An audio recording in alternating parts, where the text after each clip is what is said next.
आपने आज तक कई मर्डर मिस्ट्री देखी या सुनी होगी, मगर आज मैं आपको एक ऐसे क्राइम मर्डर मिस्ट्री के बारे में बताऊंगा जिसने पूरे बॉलीवुड इंडस्ट्री को हिलाकर रख दिया और जिसके पीछे अंडरवर्ल्ड के कुख्यात डॉन दाऊद इब्राहिम और अबू सालेम का हाथ था। ये कहानी है म्यूजिक इंडस्ट्री के दिग्गज और टी सीरीज के संस्थापक गुलशन कुमार के रहस्यमयी हत्या की।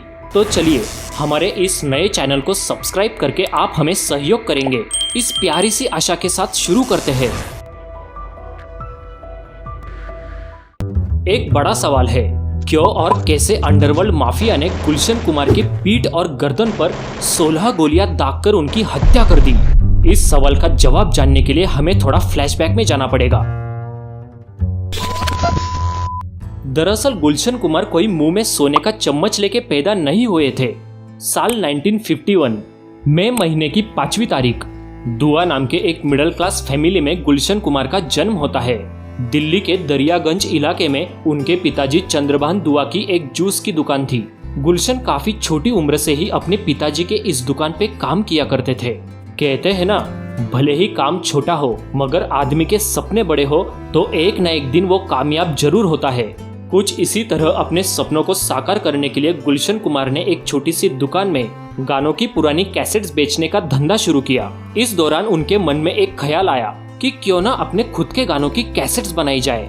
बस इसी विचार के साथ गुलशन कुमार चल पड़े और देखते ही देखते उनके गानों की कैसेट्स लोगों को काफी ज्यादा पसंद आने लगी और यही पे टी सीरीज जैसे बड़े म्यूजिक इंडस्ट्री की नींव रखी गई। गुलशन कुमार हिंदू धर्म से बिलोंग करते थे और वे खासकर भगवान शिव और वैष्णव देवी के उपासक थे। अपने गानों में उन्होंने हिंदू धर्म को काफी ज्यादा प्रमोट किया। फिर वो देवी माँ के भजन हो या फिर भगवान शिव जी के गाने, उनके कैसेट्स काफी ज्यादा बिकने लगे। भारत देश में शायद ही कोई ऐसा घर होगा जिस घर में टी सीरीज के गुलशन कुमार द्वारा साकार की गई हनुमान चालीसा ना बजी हो।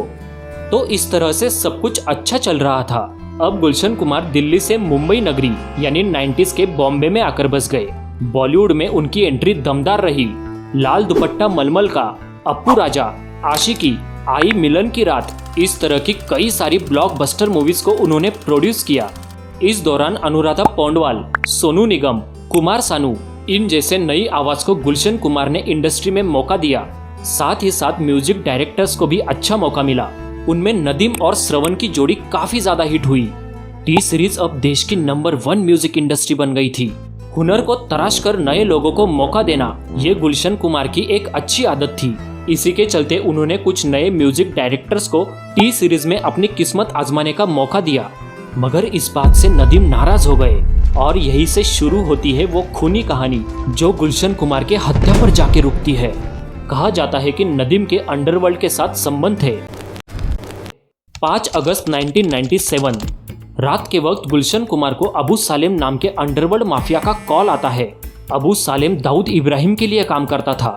फोन पर अबू सालेम गुलशन कुमार से प्रोटेक्शन मनी के नाम पर 10 करोड़ रुपए की मांग करता है और साथ ही साथ नदीम के गानों को प्रमोट करने को कहता है, मगर गुलशन कुमार पैसे देने से साफ इनकार करते हैं और नदीम के गाने फ्लॉप है ये कहकर उन्हें प्रमोट करने से भी मना कर देते हैं। ये सुनकर गुस्से से तिलमिलाया हुआ अबू सालेम गुलशन कुमार को जान से मारने की धमकी देता है। उसके दूसरे दिन गुलशन कुमार ने अंडरवर्ल्ड से आए इस धमकी भरे कॉल का जिक्र अपने भाई कृष्ण कुमार से किया। कृष्ण कुमार ने उन्हें इस मामले में मुंबई पुलिस की मदद लेने का सुझाव दिया। एक दिन अबू सालेम ने दोबारा कॉल किया और कहा, ना तुम पैसे दे रहे हो और ना ही तुम पुलिस में जा रहे हो। लगता है तुम अंडरवर्ल्ड को हल्के में ले रहे हो। अब अपनी जान जाने के जिम्मेदार तुम खुद रहोगे। और फिर उस काले दिन की सुनहरी सुबह होती है। 12 अगस्त 1997 मंगलवार का दिन। घड़ी में 10:40 हुए थे। अपने हाथ में पूजा की थाली लेकर टी सीरीज के संस्थापक गुलशन कुमार मुंबई के जीत नगर में बने भगवान शिव पार्वती के मंदिर से पूजा करके बाहर निकलते हैं। तभी एक शख्स उनकी कनपट्टी पर रिवॉल्वर रखकर उन्हें कहता है, बहुत कर ली पूजा, अब ऊपर जाकर करना। कुमार कुछ समझ पाते उसके पहले ही नीली जीन्स पहना हुआ वो शख्स अपने रिवॉल्वर से एक गोली फायर करता है जो गुलशन कुमार के माथे को छूकर निकल जाती है। हड़बड़ाए हुए कुमार वहां से भागते हैं और पास ही के एक घर में मदद की गुहार लगाते हैं।